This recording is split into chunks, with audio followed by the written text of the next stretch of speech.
When I came home after spending the night with a hot stranger, it was emptied, and then this happened. It's weird trying to write this out. I know I'm going to get a lot of stick for it from most of the people who would read this because I even condemn these actions. To be honest, I wouldn't be doing this if I was instructed to by my therapist. People have read it, this isn't one of those AITA stuff because I know already that I was an arsehole. I am simply writing this to see if it could help my moving on and as I said before, because my therapist specifically said I should. My boyfriend of 3 years left without saying a word when he found me with another man. Well, he actually was my fiancé. The event occurred just a week before our wedding and I've been distraught ever since. I grew up a carefree young girl, a girl who did whatever it was that made her happy irregardless of who I hurt in the process. I had lost a number of friends because of this and I never thought I'd lose the only person I've loved so dearly also. I, F22 then, met Jake, who was 26 then, at a bar on Patty's Day. He was the only one not wearing green in the bar that day. He walked up to me and delivered a funny first line. "Hey, leprechaun, here's your pot of gold," he said as he opened his palm to reveal that indeed he had some pot. I was already a little bit tipsy, so I said why not if not and joined him outside for a drag. "So, Mr. Pot of Gold, this really is good stuff, but I must ask you, why aren't you wearing green?" I said as I dragged a little and passed the blunt to him. "I don't live by the rules of society," he responded as he took another drag. We talked for hours that night, both of us high as clouds. I asked him to roll another blunt, but he quickly turned it down. Sure, he had enough pot for at least 2 more blunts, but he wasn't smoking anymore cause that day was actually the first day he smoked ever. He told me how he had always seen me at the bar on occasions, and how he had learned that I smoked. He admitted that that initially put him off, but he just wanted to talk to me more than he cared that I smoked. He even added that if we were to be together, I'd have to quit down the line. I thought that was bold of him, already talking about being together at the first meeting. I didn't know if it was him or the weed talking, but I laughed when he said it. He was cute actually, had a nice jawline, was tall and from the way his clothes were fitted to him, he was also quite fit. I thought to myself, this would be fun, as I decided to go with the flow. I don't know if it was the high also on my part, but something about him felt comforting. His deep raspy baritone voice, the way he spoke with so much pizzazz, I was almost a foot shorter than he was so I felt like I could cozy up to him. That was how I met him. He said he was already in love with me and it showed from the first day. It didn't take long for me to meet him where he was, for me to fall hopelessly and helplessly in love with him. He texted me immediately after he got home, which made me feel on top of the world. We went out together a lot after meeting that day. We were in what most people in my generation would call a talking stage, for about 4 months. We shared everything about ourselves with each other. He taught me how to prepare his favorite meal and I did likewise.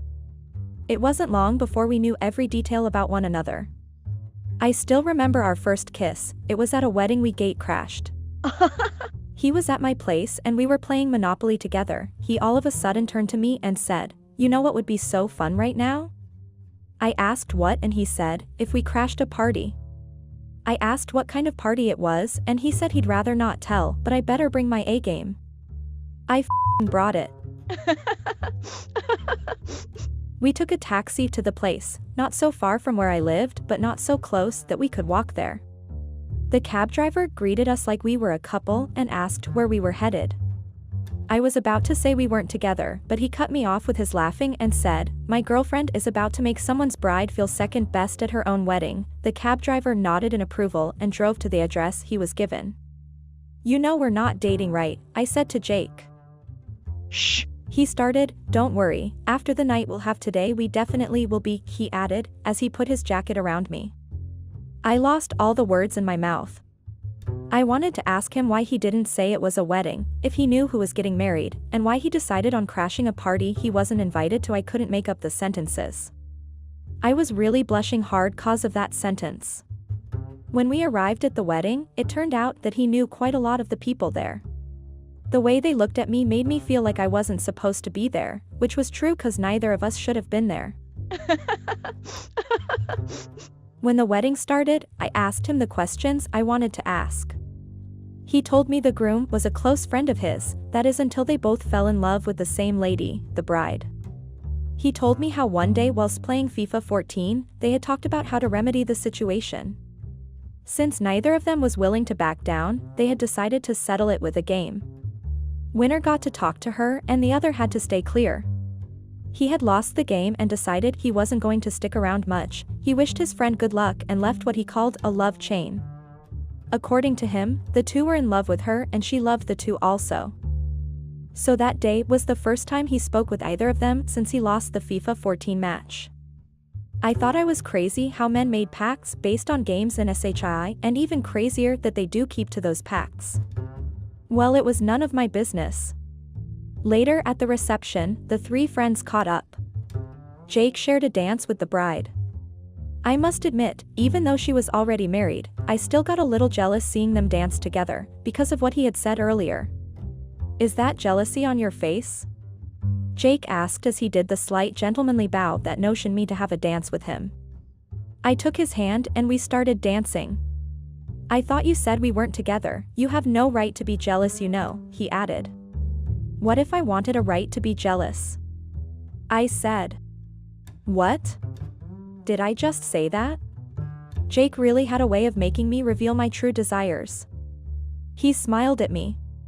We danced on, but now he had pulled me closer to him and I could feel his heart beating against the top of my head. He whispered sweet nothings in my ear. When the dance was coming to an end, he raised my head with his hands, looked me in the eyes, and said those three words that would make anyone feel on top of the world. Then he kissed me. For what felt like a long time, my face was red hot and I had butterflies in my stomach. After the kiss, whilst still looking me dead in the eyes, he said, "Now you have the right to be jealous." Then he laughed. Oh, what beautiful smile he had. Writing this on here is making me tear up, guys. I really don't know how I ruined such a beautiful thing in less than 4 hours. I honestly won't be writing this if I wasn't told to. It hurts to have to recall every memory we shared cause I'm being hit hard by the fact that I really it all up. I had what every woman prayed to have and I it up. I really let my stupid actions ruin it. We spent every passing day together. He was a web developer, so he did most of his job remotely, only having to show up at the office once or twice a week. One of the many things I loved about him was how he had his life in order. Most people his age were just starting up, just figuring things or just making it up as they went. Not him. He lived a near-perfect lifestyle. 2 years into our relationship, I had already quit smoking for a year. He really did call it. We had started living together and since I didn't have a job then, I was home most of the time. I normally smoked when I was bored, tired, or unhappy. I was never any of those when I was with him. So it didn't even click that I haven't smoked for a long time until he pointed it out. In and around our 2nd year, my younger sister got married. To her high school sweetheart. I was happy for her, honestly I was, but as we all know, watching your younger sibling get married before you normally tends to hit a nerve. It did hit a nerve for me, *Q sarcastic fake laugh. I went with my dear Jake to the wedding. He noticed something being off about me at the reception, stating that he knows when I'm genuinely happy and when I'm happy and also sad about something. He was persistent in getting me to talk about it, telling jokes and all. Well, it worked. I told him how happy I was that my sister was getting, and how it was good that she didn't have to get hurt by a man or get her heart broken. I told her how I knew she was a very soft and fragile girl and how I was always worried that she might have to go through being cheated on or any of such heartbreaking relationships things. I told him how it made sense that she, of all my other sisters, myself included, was the one who got the fairy tale love story. Then I went on to talk about what really bothered me.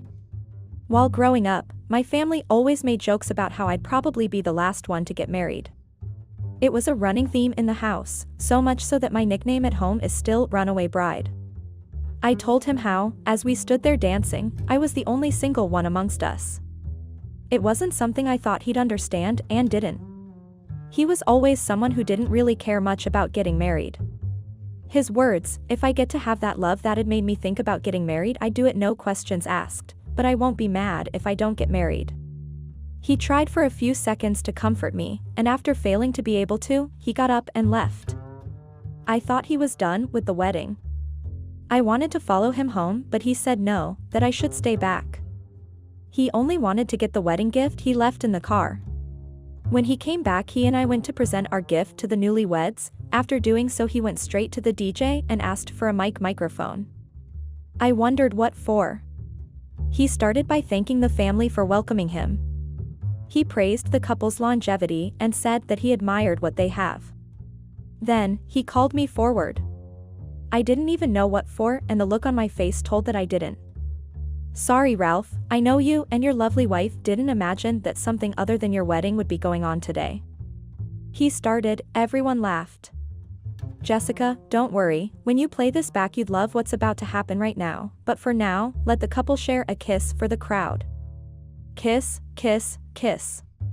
The crowd joined the chant until the two had kissed.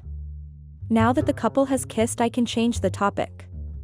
Now Jellybean, remember when I told you that if I get to have that love that had made me think about getting married, I'd do it no questions asked? Well, I'm grateful God brought you to me, he started. You've brightened up my world, and in the years we've known each other, we've been nothing short of inseparable. I've been wanting to do this for a few weeks now, but I think it's fate that I'm doing this today. Remember when we first kissed? It was at a wedding. So now, at another wedding, I'd like to ask you this question. Wait, is he about to do what I think he's about to do? I thought to myself, I was starting to get flustered. He got on one knee and pulled a box out of his coat pocket.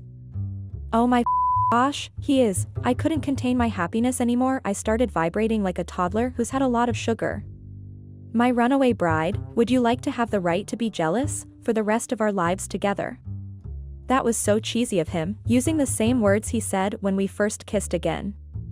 I was really happy he was asking me to marry him. I screamed yes, and jumped on him. We both fell to the ground. The crowd laughed and clapped. Before I go on, I'd like to leave advice for any woman who's planning her wedding. Don't think too much about it. The wedding itself doesn't matter, it's the marriage that matters. The rest of your life that comes after that one day is what matters. Well, planning the wedding was really stressful. This, coupled with the fact that I had just gotten a job, both messed with my head. My husband-to-be only asked for one thing, well actually two. No bachelors or bachelorettes party, and also that he wanted to wear a traditional outfit of the Igbo tribe in Nigeria called Akwa on that day. Funny thing is, as I got into every single detail of the wedding planning, getting frustrated, angry always, and sometimes transferring aggression on my Jake. He was calm, helped me calm down when I was tense. He'd tell me that he didn't care about the wedding, all he wanted was me. Looking back, I don't even understand why that made me angry. When the wedding was around the corner, I decided I needed to unwind or treat myself because I was stressed the out. I decided to tell my maid of honor to throw me a bachelorette after all. Which she did happily. Explaining that to him wasn't going to be easy, so I thought I'd try to make it seem like it was his idea. I tried every single manipulating tactic I had learned on him, none worked. He always responded with the same 6 words, I only asked for 2 things. Then, a week to the bachelorettes, I decided to come clean. He was furious, really was.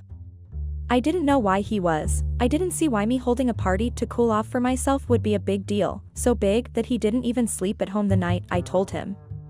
I got very mad at him for not understanding why I wanted the party anyway. I was pissed at him for only seeing it as a betrayal of trust.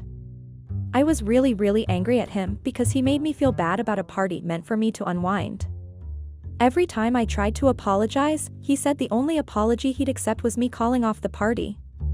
I didn't. Well, 2 days into the party, he called me to the room and apologized for overreacting. He said he understood why I would want the party and that I should go have fun. I finally had my way. At the party there were a lot of male strippers. My maid of honor was a real slut, no kidding she was. A few of the men were very sexy, I won't lie, but I initially only wanted this party to dance and forget the stress I had had in the last 3 months. 5 shots down the line I was tongue deep inside one of the strippers. While I was in the middle of my foolishness, I noticed a figure that looked like that of my Jake. I thought it impossible that he'd be there. I don't know what really occurred next, all I knew was that I had way too much to drink. waking up the next day with a real bad hangover. I saw a man sleeping next to me so naturally I thought it was my man. When I walked out of the room, I noticed that I didn't know this apartment. My slutty friends all shrieked at me, then they kept asking me how it was. Was he good? Did he make you come? Did you know Jake came here? Wait, hold the on. I rushed back to the room and saw that the man in the room was one of the strippers. No, did I just sleep with one of the strippers? Wait, did I hear someone say Jake came over here? I rushed out of the room and out of the apartment. I headed for my place. When I got there, the echo from me putting my key in the lock was something else. When I walked in, a note fell on me from the top of the door where it was. The note read, "Hope it was worth it." I looked up and saw my place flipping empty. The only things left were the things I bought myself. Jake had moved everything he owned in the house out. I wept. I wept. I still have the note with me. I keep it as a reminder not to up the good things I have going on. I tried to call Jake, nothing. Tried to text, nothing. I went on WhatsApp to text him there. That was when I saw it. His last status update read, "It's over guys, wedding's off." He had blocked me on all platforms and had cleared everything he had in this place. There wasn't any chance of ever seeing him again. That was 3 years ago. The lack of closure makes it harder to forget him. 3 years of therapy hasn't done its job, which was to help me move on from the hurt which I had caused myself. I had to explain to my family why I wasn't getting married again. They were all disappointed in me. I don't think I'll be able to move on from this. I know I don't even have the right to ask for anything. I really wish I could find happiness again after blowing this one. I know people don't always get a second chance, but I really need to be happy. It's been 3 years and I've been miserable. Jake, if you're seeing this, I'm sorry, I still love you. My fiancé decided to have fun before our wedding. My love life was good and full of happiness until it wasn't. I don't know if I was the one with a problem or love couldn't handle my happiness anymore. Have you ever felt like you were suffocating from what you are experiencing? If there is anyone who was once in my shoes, how did you deal with the ordeal? Did you leave everything as is or you took a decision that you thought was only best for you? I am 28, grew up without parents, they died in a very tragic accident years ago. I was 14 when I was told about their tragic accident. So I was left with my big sister who is 5 years older than me, who then took a role of being my parent at the age of 19. I was grateful for the funds my parents had left for us to further our studies and to be able to live till we could stand for ourselves. The funds that they had left for my education were enough to push me till I graduated in university. A couple of years later, my sister and I were on a vacation in Cape Town, South Africa, where I met my ex-fiancé, F25. I saw her in one of the restaurants. She was with her friend having lunch. My eyes couldn't stop looking at her when my sister noticed the way I was looking at this perfect, caramel and natural lady. She laughed at me and told me to approach her. I didn't want to look forward and get rejected, so I stayed back till they decided to leave. My sister forced me to go to her. My knees were shaking, and I didn't know how she was going to see me. I spotted them waiting for a ride. I took some breathing exercises before I went to where they were standing. I greeted and introduced myself and I asked for her numbers. She blankly refused with them. Her friend gave me her Instagram account handle and told me to check her there. Her IG account was private, so I sent her a request to follow her, which took the whole week to get accepted. During my school days, I was a nerd and focused more on my books. I didn't have time for girls, but I had a childhood girlfriend, whom I started dating at the age of 13. We started chatting after a while, getting to know each other. I asked her out on a date, but she rejected me and told me that she didn't trust strangers. I understood her fears because there was a lot of human trafficking happening all around the world. It was not easy to just trust a person, especially from another country. My sister and I went back to the States, but I kept communicating with her. We became friends. She was then comfortable enough to tell me anything. A couple of months went by. I was working for this big architectural firm in New York as a building planner and designer. I got a client that needed a building planner for his upcoming mall building project. It was a South African real estate and construction company. It was my first big project to get in Africa. Getting the project didn't only gain me connections, but I also got a chance to meet with the lady who caught my eyes again, as her friend of course. She gave me a hard time when I asked her to be my girlfriend, but at least she agreed to go on a date with me. That was progress, right? She gave me a chance after 3 dates and came up with a 90 days rule before taking the next step.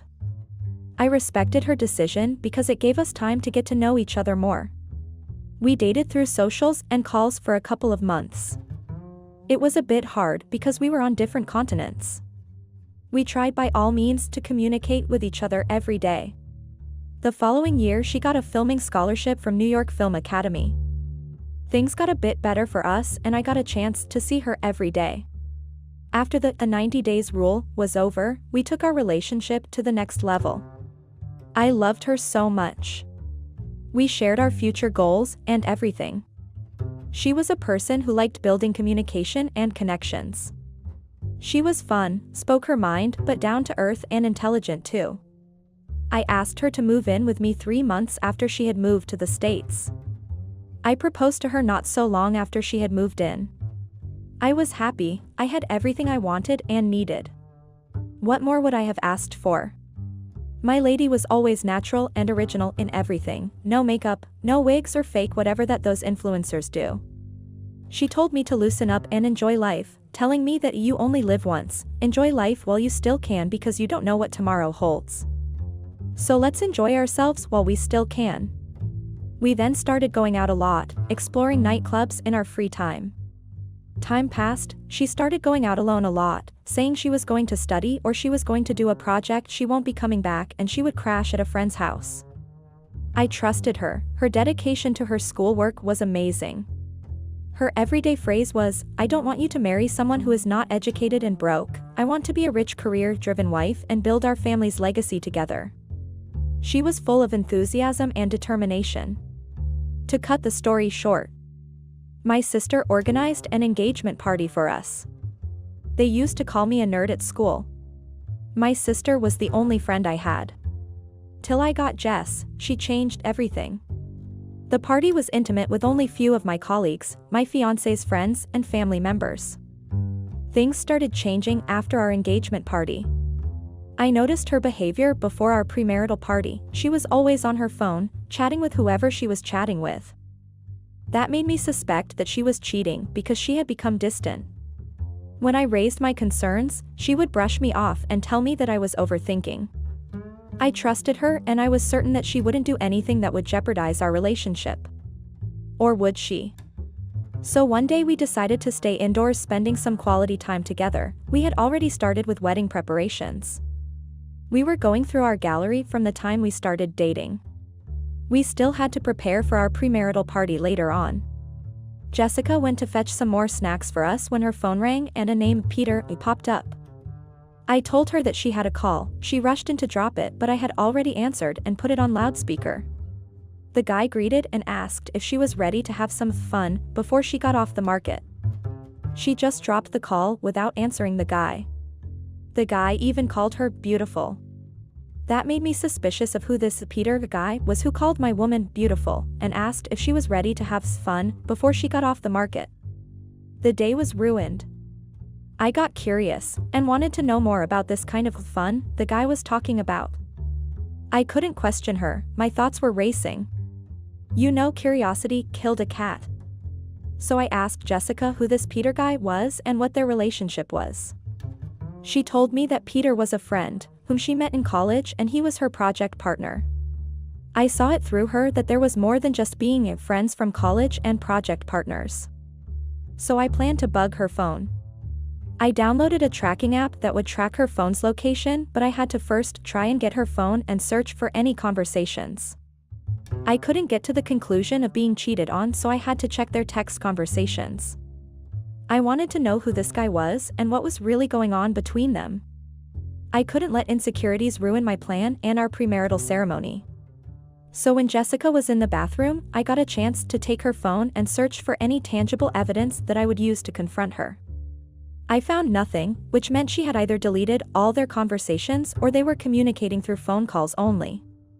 Giving up without any evidence was not on the list, so I continued with my tracking plan.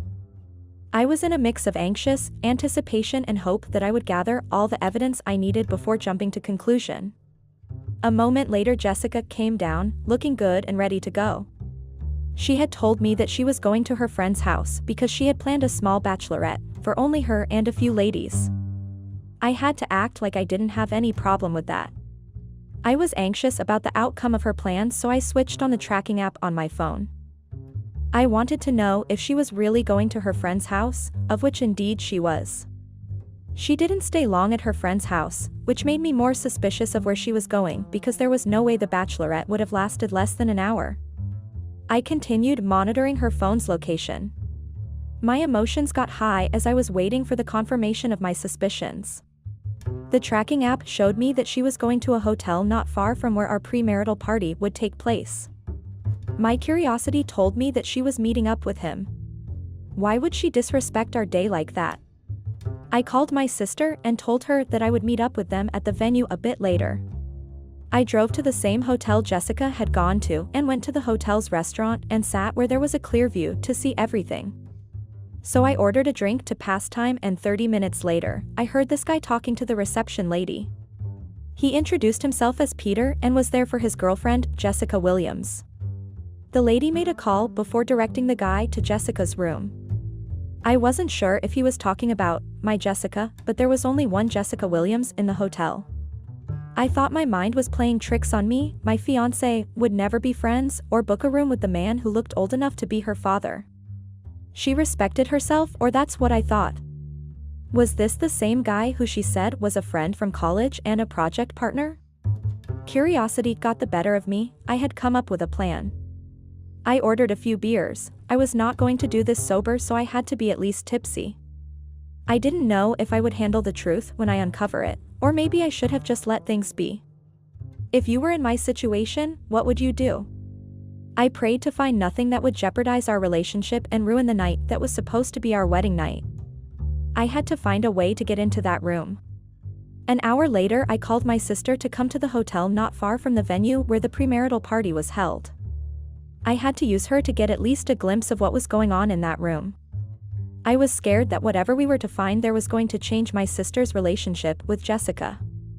A part of me wanted to just leave everything as it is and trust my soon-to-be wife, but I wanted to ease my consciousness and curiosity. My emotions were high and I didn't know how to control them. I wanted to get inside once and for all, but at the same time, my conscience was telling me to confront her about it after our wedding. A few moments later, my sister showed up and asked what I was doing at a hotel when I was supposed to be at the party. So I told her that I was waiting for Jessica. She was finishing up some filming projects, but she had been in the room for too long. I asked for her help to speak to the reception lady to let us in just to make sure she was still okay. As expected, my sister didn't believe my lie. We went to the reception lady. She introduced herself as Jessica's sister and introduced me as her fiancé. She asked the lady if we could get access into the room that she was in. The lady tried telling my sister that the person we were looking for was busy, so we pleaded with her until she gave in. My sister's questioning look made me uncomfortable, but I cared less. All I wanted was to get access into that room and see what was going on, then maybe I would have been at ease knowing the truth. The reception lady asked one of the hotel keepers to show us where Jessica was. My sister knocked on the door and we waited for someone to open at least, but no one did. We kept on knocking until my sister suspected that something might be wrong with Jess, so she asked the hotel keeper to open for us because there was no way someone was not going to hear the knocks. The hotel keeper then went to the reception lady and asked if the room number she gave us was the correct one, of which she confirmed that it was the room that Jessica was in. When the hotel keeper opened, I was the first one to get in. What I saw almost gave me a heart attack. I never thought I would ever witness my fiancé doing such things, especially to another man looking like a possessed demon. I didn't care about my sister's presence. Tears clouded my eyes. I couldn't believe what I had seen. It was heartbreaking to see my fiancé having such a sexual play with another man. It seemed as if I was looking at a hooker or a stripper. Seeing my woman taking charge of a sexual act with a man 2 times older than her. It was a very disgusting thing to watch. She looked pretty high. I couldn't recognize the person I was seeing. I asked myself who she was because that was not my fiancé. I walked out trying to digest what I saw. My sister came to me disappointed and shocked. She asked why I lied, and if what we saw inside the room was still a project I told her about. I didn't know what to tell my sister. My tongue was tied, I couldn't answer her, and the only thing that rang in my mind was fun and the grunts of that old man. My sister called the cops because the man was old and Jess was out of it. She was disappointed. She had accepted Jessica not only as my girl but as a little sister. On the other hand, I was more shuddered than angry. I thought it was all a dream and someone would wake me up and tell me that it was a nightmare. She was so innocent, or must I say she looked innocent, but she fooled me. It angered me. She had masked her troubles and resorted to drugs and old men. I thought we shared everything from our weaknesses to our strengths, including our sexual desires. She made me believe that she was going to her bachelorette party that was hosted by her friend, knowing very well that she wanted her friend to cover up for her so she can do her abominable act. To think that I was ready to start a family with Jessica. The following day was supposed to be about us, as we were going to be officially Mr. and Mrs. Washington. They say men don't cry, but I cried. I regretted getting into that room, but I was relieved that I had uncovered the truth. I found the truth about the meaning of fun the old man Peter was talking about. I couldn't leave her there alone while I saw how high she was on drugs. I didn't know that my fiancé was on drugs. Was I that ignorant to a point that I couldn't even see the changes in my fiancé's life? I blamed myself for the way she was. Maybe I was too pushy, so she resorted to drugs. She had started going out a lot, lying about her whereabouts. The red flags were there. All I wanted was for her to be open in our relationship. She should have told me what she was going through instead of taking drugs and sleeping with old men. My sister told me that we had to rush her to the hospital because she was having a seizure. 2 days after she got discharged, we tried talking about what went on. After weeks of trying to fix our relationship, I decided to call it quits. I couldn't trust her anymore. After Jessica, I never got into any relationship till today. I hated her but hated myself more. Did I make the right decision to give up on her? Any advice?